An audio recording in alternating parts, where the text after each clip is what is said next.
Hi guys, welcome back to my channel মিষ্টি lifestyle. তোমরা কেমন আছো? আশা করি ভালো আছো, সুস্থ আছো। আমি আবারও একটা নতুন ব্লগ করছি, তোমরা দেখতে থাকো। আমাদের একটা নতুন রেসিপি করে দেখাবো। সেই রেসিপির নামটা হলো সজনে পাতার বড়া। এই সজনে পাতার বড়া দেখতে হলে তোমাদের এই ভিডিওটা দেখতে হবে।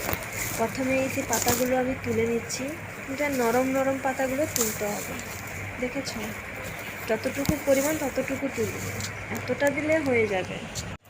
তারপরে এরকম ছোট ছোট ডাঁটিগুলো বের করে পাতাগুলো শুধু রেখে ছোট ছোট করে কুচি করে দিতে হবে, একদম ছোট ছোট। তারপরে একে ধুয়ে নিয়ে এসে একটা গামলিতে পেঁয়াজ, কাঁচা লঙ্কা, হলুদ দিয়ে ভালো করে চটকে বেসন দিয়ে, যতটা পরিমাণ বেসন দিয়ে ততটুকু রাখতে হবে। তারপরে কড়া গরম হয়ে গেলে একটুখানি তেল দিয়ে ছোট ছোট করে বসিয়ে দিতে হবে।